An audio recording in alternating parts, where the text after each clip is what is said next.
저는 오늘 본문의 말씀을 가지고 무교절 절기의 의미, 이런 제목으로 하나님 말씀을 증거하도록 하겠습니다. 구약의 이스라엘에 보면 3대 절기가 있습니다. 6월절, 77절, 장막절. 이것이 이스라엘의 3대 절기입니다. 오늘 본문에서는 무교절을 지키라 얘기를 합니다. 무교절은 유교절로부터 일주일 동안 절기가 바로 무교절입니다. 이 무교절은 우리 영적으로 굉장히 중요한 의미들을 많이 담고 있습니다. 사실 이스라엘 백성들이 애굽에서 오랫동안 고생을 하게 됩니다. 그때 하나님께서는 모세를 통하여서 10가지 재앙으로 애굽을 정말 엉망이 되도록 하셨습니다. 그리고 10번째 재앙을 통해서 장자가 다 죽어요. 가축에 처음 난 것의 장자도 다 죽습니다. 그때에 그날 밤에 내몰리다시피 출애굽을 하게 됩니다. 갑자기 출애굽을 하게 되니 먹을 게 있나요? 급히 그들이 먹는 그 빵을 가지고 탈출한 거예요. 그리고 발효하거나 이렇게 맛있는 빵을 만들 시간적인 여유가 없었습니다. 그래서 무교복만 가지고 나왔는데 그 무교절을 지키라는 것입니다. 저는 오늘 무교절에 담겨있는 영적인 의미에 대해서 살펴보려고 합니다. 첫 번째, 애굽에서 나온 그날을 기념하라 하십니다. 제가 3절을 읽도록 하겠습니다. 모세가 백성에게 이르되 너희는 애굽 곧 종되었던 집에서 나온 그날을 기념하여 유교병을 먹지 말라. 여호와께서 그 손의 권능으로 너희를 그곳에서 인도해 내셨음이니라. 모세가 백성에게 이릅니다. 너희는 애굽 곧 종되었던 집에서 나온 그날을 기념하라. 그날을 기념하라 얘기를 하고 있습니다. 이스라엘 백성들이 어떻게 해서 애굽에서 탈출하게 되었습니까? 장자의 죽음을 통해서 출애굽을 하게 되었죠. 그날을 기념하라는 거예요. 여기서 기념하여 이 단어를 원어로 보았더니 표시하다, 기억하다, 마음에 품다. 우리가 생각할 때 기념하다는 것은 그 좋은 어떤 날이구나 하는 정도지만 그게 아니에요.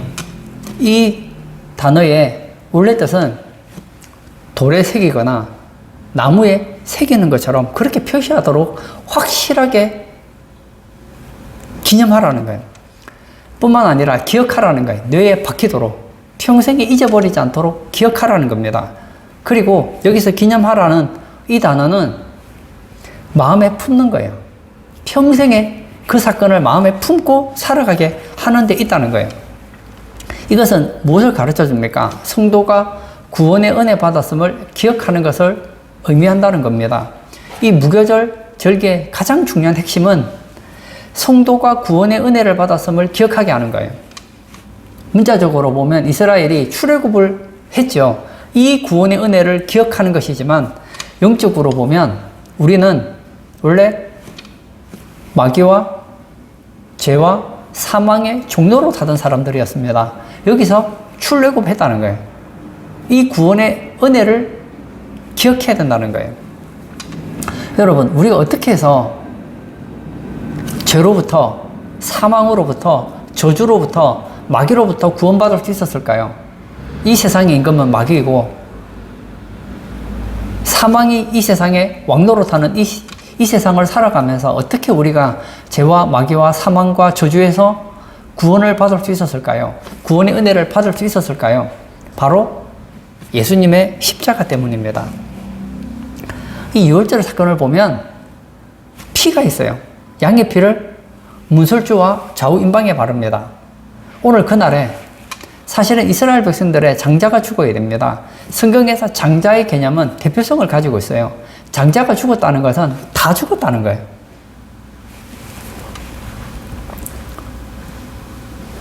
사랑하는 성도님, 내가 죽어야 되는데 내 대신 양이 죽었어요.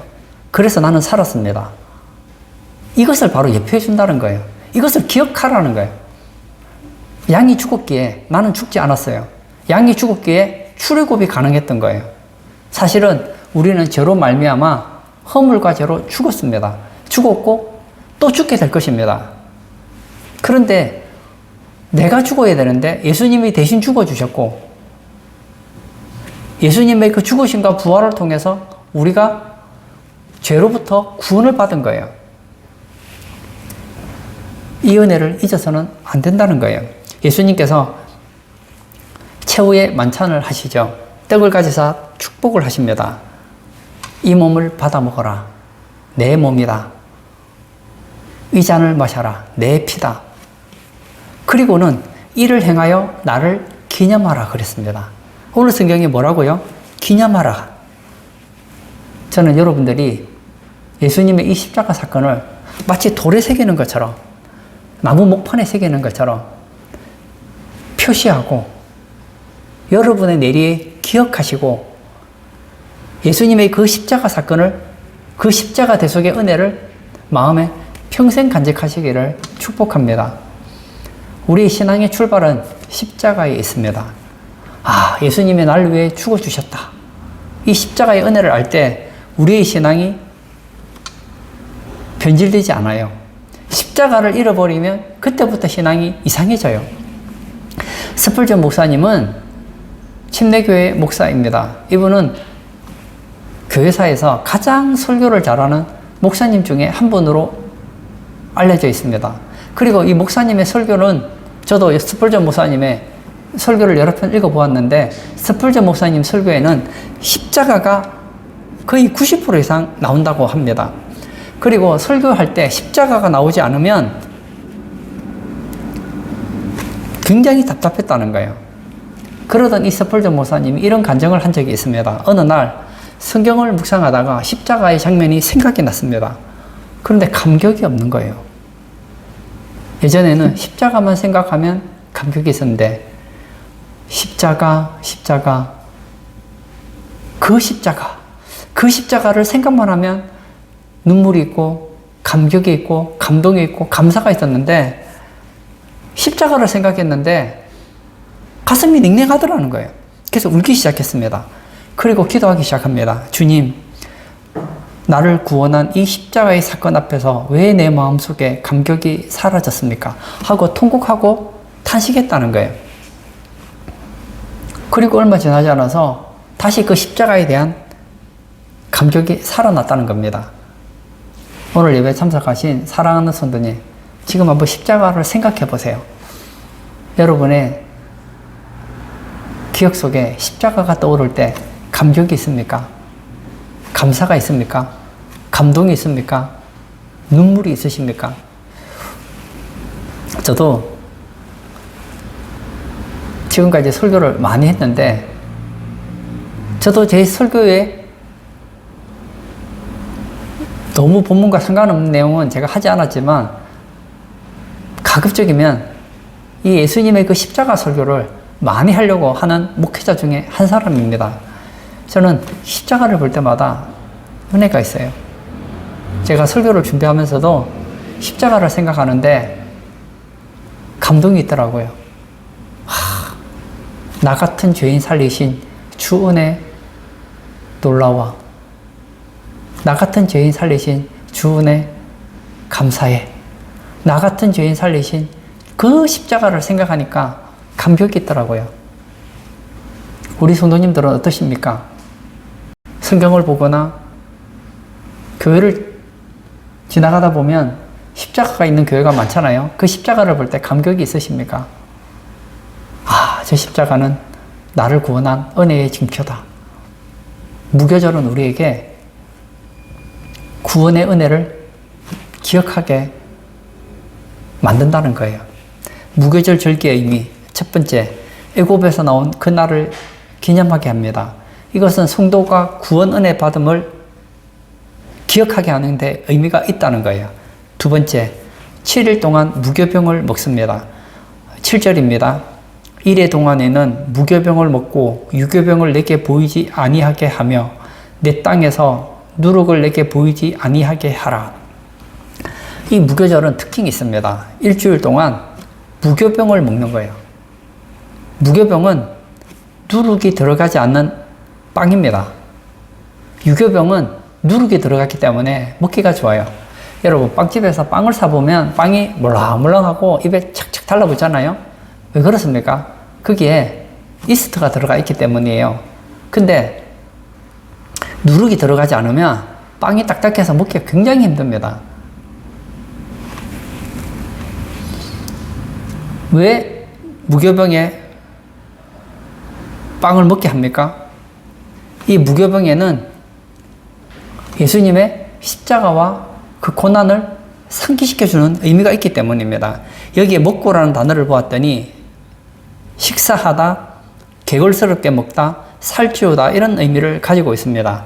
이 무교병을 먹고 이것을 식사로서 먹고 그리고 배고픈 사람이 개걸스럽게 먹는 것처럼 그리고 그것을 먹고 살찌우는 것처럼 넉넉하게 먹으라는 거예요. 성경에서 이 빵이라는 것은 여러 가지 의미를 함축하고 있습니다. 첫 번째는 이 빵이라는 것은 육신의 양식입니다. 뿐만 아니라 이 빵이라는 것은 영적인 의미로서는 바로 예수님을 상징해 주고 있다는 거예요. 이스라엘 백성들이 광야에서 40년 동안 빵을 먹었습니다. 그 빵의 이름은 만나지요. 만나라는 빵을 먹었습니다. 그 빵에는 누룩이 들어가 있지 않아요. 하늘의 양식, 무교병 빵입니다. 오늘 본문으로 표현하자면 누룩이 들어가 있지 않는 하늘의 양식, 빵을 먹었습니다. 근데 사람이 살아가려면 반드시 음식을 먹어야 되죠. 그들이 광야에서 살 수 있었던 이유는 만나를 먹었기 때문입니다. 먹지 않으면 죽죠. 우리가 어떻게 해서 구원받을 수 있었습니까? 우리의 양식 대신 예수님을 믿었기 때문입니다. 성경적인 표현으로 말하면 예수님께서 내 살을 먹고 내 피를 마시지 않으면 나와 상관이 없다고 그랬습니다. 이 문자적으로 보면 이거 무시무시한 얘기예요. 예수님이 자기 살을 먹으래요. 자기 피를 마시래요. 우리가 드라큘라도 아닌데 우리가 식인종도 아닌데 예수님과 살과 피를 먹고 마시면 어떻게 합니까? 그게 아니죠. 예수님과 살과 피를 먹으라는 것은 예수님을 믿으라는 거예요. 예수 신앙으로 살아라는 거예요. 빵을 먹어요. 그러면 이 빵이 내 몸의 양식이 되잖아요. 그러면 결국은 그것이 소화가 되어서 내 몸이 되는 거예요. 믿음의 주요 또 온전케 하시는 이인 예수를 바라보라. 무교병을 먹는다는 것은 예수님과 하나 되는 것을 가르쳐 준다는 거예요. 좀 더 정확하게 말하면 예수님 신앙으로 살아가는 것을 가르쳐 줍니다. 예수님께서 하루는 제자들에게 질문을 합니다. 사람들이 인자를 누구라 하더냐? 세례 요한, 엘리야, 더러는 선지자 중에 하나라 하더군요. 그렇구나. 그러면 너희는 나를 누구라 하느냐? 그때 시몬 베드로가 이런 얘기를 하죠. 멋진 신앙 고백을 합니다. 주는 그리스도시요 살아계신 하나님의 아들이십니다. 봐 요나 시몬아, 내가 복이 있구나. 축복을 해줘요. 그리고 며칠 있지 않아서 산에 올라갑니다. 우리가 흔히 변화산이라고 하죠. 거기서 예수님의 제자 3명, 베드로와 야고보와 요한이 예수님을 따라서 산에 갑니다. 거기서 놀라운 광경을 보게 돼요. 구약의 선지자의 대표라고 할 수 있는 모세와 엘리야가 출현한 거예요. 감동적인 거예요. 그래서 베드로가 얘기하죠. 주여, 여기 초막셋을 지어서 하나는 주님을 위해서, 하나는 모세를 위하여, 하나는 엘리야를 위해서 하면 어떻겠습니까? 근데 하늘에서 소리가 들리는 거예요. 이는 내 사랑하는 아들이니 그의 말을 들어라. 깜짝 놀라죠. 그 잠깐 있다 보니까 다 사라진 거예요. 모세도 없고 엘리야도 없고 오직 예수님밖에 안 나타나더라는 거예요. 여러분, 우리 신앙에 도움을 주는 참 많은 분들이 계십니다. 모세, 야, 대단한 분 아닙니까? 엘리야, 대단한 선지자 아닙니까? 그러나 여러분, 그들이 가르치는 핵심은 뭐냐? 예수라는 거예요, 예수. 예수만 보여야 돼요. 교회에서 신앙생활하는 내게 도움을 주는 많은 것들이 있습니다. 목회자가 여러분들에게 도움이 되지 않습니까? 여러분들에게 하나님 말씀을 가르치는 거 굉장히 도움이 됩니다. 그러나 여러분, 오직 목사가 되면 안 돼요. 저를 통해서 오직 예수를 바라보셔야 돼요. 그리고 주변에 신앙이 좋으신 분들의 도움을 통해서 우리가 신앙이 자라잖아요. 얼마나 감사한지 모릅니다. 그러나 결론은 오직 예수여야 된다는 거예요. 성경을 통해서 우리가 얼마나 영적인 양식을 먹고 신앙이 자랍니까? 그러나 성경 자체에 목숨을 두면 안 돼요. 오직 예수, 오직 예수님께 마음을 쏟아야 된다는 거예요. 바울은 그의 성경에서 예수 안에서, 주 안에서 이런 말을 얼마나 자주 하는지 모릅니다. 저는 우리 성도님들이 예수님 안에 있기를 원합니다. 7일 동안 무교병을 먹는다. 성경에서 7이라는 숫자는 완전수이거든요. 그리고 이 무교병이라는 것은 7일 동안 생명의 양식이에요. 그들이 살아가는 데 필요한 양식이에요. 생명의 양식 대신 예수님을 가르쳐 주거든요. 항상 매 순간마다 예수님의 신앙으로 살아라. 이것을 가르쳐 준다는 거예요. 우리는 성경을 보면서, 모세를 보면서, 엘리야를 보면서, 다윗을 보면서 누구를 발견해야 되느냐? 예수님을 발견해야 됩니다. 성경에 있는 모든 사건들, 모든 내용들을 통해서 예수님 신앙을 발견해야 된다는 거예요. 김지아 시인이 밥이라는 시를 지었습니다. 내용이 참 좋더라고요. 제가 한 편 읽어드리겠습니다. 밥은 하늘입니다. 하늘을 혼자 못 가지듯이 밥은 서로 나눠 먹는 것. 밥은 하늘입니다. 하늘의 별을 함께 보듯이 밥은 여럿이 먹는 것. 밥이 입으로 들어갈 때에 하늘을 몸속에 모시는 것. 밥은 하늘입니다. 사실 이 시의 이 깊은 뜻은 제가 솔직히 잘 모르겠어요. 근데 저는 이게 마음에 와닿았어요. 밥은 뭐냐? 밥은 여럿이 같이 먹는 것. 밥은 서로 나눠 먹는 것. 밥은 입으로 들어갈 때. 이게 저는 참 와닿았어요. 예수 신앙은 나누는 거예요. 나누어서 먹어야 돼요. 예수님은 여럿이 같이 먹는 거예요. 예수 신앙은 밥이 입으로 들어가는 것처럼 완전히 내 것이 되어야 됩니다. 예수님이 부담스러우면 안 돼요. 음식이 내 몸에 들어갔는데 몸에서 소화가 안 되면 결국은 토하거나 그냥 몸 밖으로 빠져나가잖아요. 몸 안에서 소화가 되어야지 이게 영양분이 되는 거 아닙니까? 예수님이 내 신앙에 있어서 걸림돌이 되면 안 된다고요. 예수님 당시에 많은 종교인들이 예수님을 알았습니다. 그러나 그들에게 예수님은 무교병이 되지 못했어요. 그들의 양식이 되지 못했어요. 그들에겐 걸림돌이 되었다는 거예요. 저도 예수님을 먹고 우리 성도님들도 예수님을 먹고 오늘 본문 말씀대로 표현하면 일주일 동안 무교병을 먹기를 바랍니다. 일주일만 먹자는 얘기가 아니죠. 1년 365일 항상 예수님 신앙으로 살아가시는 그런 복된 성도님 되시기를 축복합니다.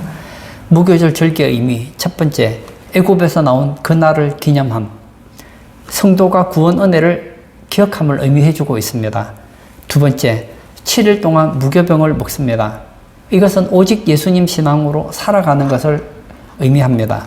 세 번째, 땅에서 누룩을 보이지 않게 하라고 합니다. 제가 7절을 또 읽도록 하겠습니다.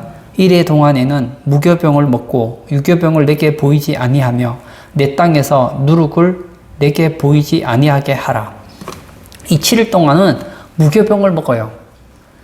근데 하지 않아야 되는 것이 몇 가지 나옵니다. 하나는 유교병을 내게 보이지 아니하게 하며, 유교병은 말이 어려운데 누룩이 들어간 빵이에요.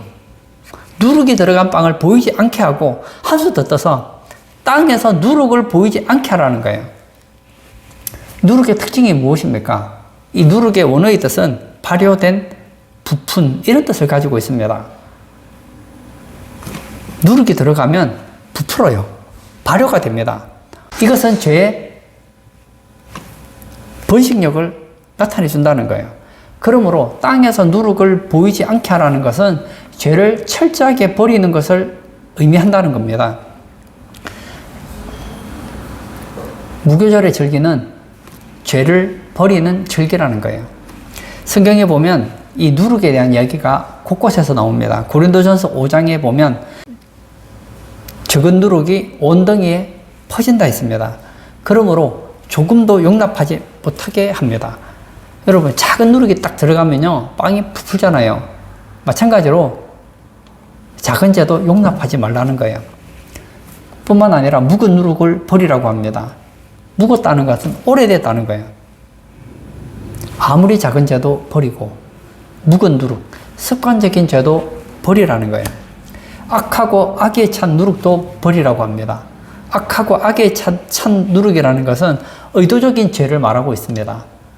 그러니까 내가 생각할 때 작은 죄, 내가 습관적으로 짓는 죄, 그리고 의도적으로 짓는 죄, 이런 죄를 다 버리라는 거예요. 성경에서 누룩은 바로 죄를 나타내 준다는 거예요. 제가 글을 읽었더니 마귀가 성도들을 죄짓게 하는 몇 가지 방법이 있더라고요. 그 한 가지가 뭐냐? 남들도 다 아는데 뭘? 남들도 다 아는데 너 해도 그건 죄가 안 돼. 그리고 딱 한 번만. 한 번은 할 수 있잖아. 계속 하라는 것도 아니야. 한 번.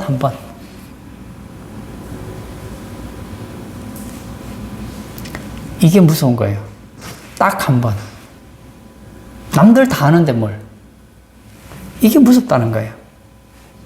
오늘 예배 참석하신 사랑하는 성도님, 바울은 죄와 피 흘리기까지 싸웠던 사람입니다. 그런데 이기는 것이 참 어려웠던가 봐요. 오호라 나는 공고한 사람이로다.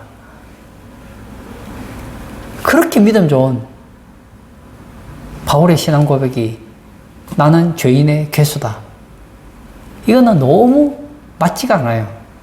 아마 모르긴 해도 사도 바울이 저보다는 더 거룩했을 것 같아요. 그런 바울이 나는 날마다 죽노라. 왜 날마다 죽습니까? 오늘 신앙생활을 잘한 것 같은데 다음 되면 또 누룩이 올라오는 거예요. 땅에서 누룩이 올라오는 것처럼 나의 삶에서 생각 속에서 입에서 행동에서 또 죄의 누룩이 올라오는 거예요. 작은 누룩이 올라오는 거예요. 예전에 습관적인 그 죄가 올라오는 거예요. 마음에 안 드는 사람 보면 막 악의적인 그런 악한 누룩들이 올라오는 거예요. 오호라 나는 공고한 사람이로다. 누가 나를 이 사망의 몸에서 건져내랴. 우리의 싸움은 누룩을 제거하는 삶입니다. 하루만 제거하면 안 돼요. 시간 지나면 누룩이 또 올라와요. 오늘 예배 참석하신 사랑하는 성도님, 저는 우리 성도님들이 성령 충만하기를 기도하시기 바랍니다. 우리가 성령 충만할 때 죄를 이길 수 있습니다. 뿐만 아니라 내 안에 누룩이 있다는 걸 발견했을 때는 핑계대지 마세요. 저는 다윗을 참 좋아합니다. 다윗은 흠도 없고 티도 없는 사람이 아니었습니다. 다윗은 자신을 이렇게 평가해요. 내 어머니가 죄 중에서 나를 잉태하였다. 나의 삶은 죄 덩어리였다. 그렇지만 죄를 발견했을 때 핑계대지 않아요. 바로 하나님 앞에 가서 엎드리잖아요. 저는 그 모습이 너무 좋습니다. 누룩을 제거하는 좋은 방법이 있습니다. 처음부터 누룩을 가까이 안 하면 돼요. 처음부터 죄를 안 지으면 돼요. 근데 죄를 지었으면 어떻게 하죠? 이미 지은 죄를 어떻게 하겠느냐고요. 철저하게 회개해야죠. 우리가 우리 죄를 자백하면 그는 미쁘시고 의로우사 우리 죄를 사하신다. 성경은 가르쳐줘요. 오늘 예배 참석하신 사랑하는 성도님, 저는 오늘 무교절 절기 의미에 대해서 3가지 말씀을 드렸습니다. 하나님께서는 모세를 통해서 무교절의 절기, 출애굽한 사건을 잊어버리지 말아라, 기념하라 말씀하십니다. 여러분, 우리 평생에 예수 십자가, 내가 죄에서 구원받았고 죄와 사망과 마귀와 저주에서 구원받았다는 이 사실을 잊지 않기를 바랍니다. 그 중심에는 십자가가 있다는 거예요. 그리고 7일 동안 무교병을 먹으라고 했습니다. 이것은 날마다 예수님 신앙으로 살아가는 것을 우리에게 가르쳐 주고 있습니다. 무슨 일을 하든지 예수님이라면 어떻게 하셨을까? 예수님은 무엇을 기뻐하실까? 예수님이라면 어떤 결정을 하셨을까? 그렇게 사시는 성도님 되시기를 바랍니다. 그리고 이 무교병을 먹을 때 유교병을 먹으면 안 돼요. 땅에 있는 누룩을 보이지 않게 하는 것이 좋습니다. 죄는 보지 않는 게 좋아요. 죄는 눈을 통해서 오기 때문에 죄는 보지 않는 게 좋아요. 그러나 죄를 보았다면 어떻게 합니까? 끊는 게 중요합니다. 끊으려고 했는데 다윗처럼 죄를 저질렀어요. 그때는 회개해야죠. 자백해야죠. 그리함으로 우리의 신앙이 주님 보실 때에 예수 신앙, 십자가 중심, 하나님을 영화롭게 하고 우리의 삶이 복음 안에서 풍성한 삶이 되는 그런 우리 모든 성도님 되시길 주의 이름으로 축복합니다. 아멘. 이 시간 한번 같이 기도하기를 원합니다. 무교절은 예수님을 기억하는 절기입니다. 무교절은 예수님 신앙으로 사는 절기입니다. 무교절은 나의 삶에서 죄를 끊어버리는 절기입니다. 이 시간 기도할 때 주님, 십자가 중심의 신앙생활 하기를 원합니다. 나의 삶이 예수님 신앙이 되기를 원합니다. 예수님이 기뻐하지 않는 죄, 사상, 말, 행동들을 보지도 않고 생각도 하지 않고 끊어버리는 그런 우리 성도 되게 해달라고 우리 다 같이 기도하도록 하겠습니다.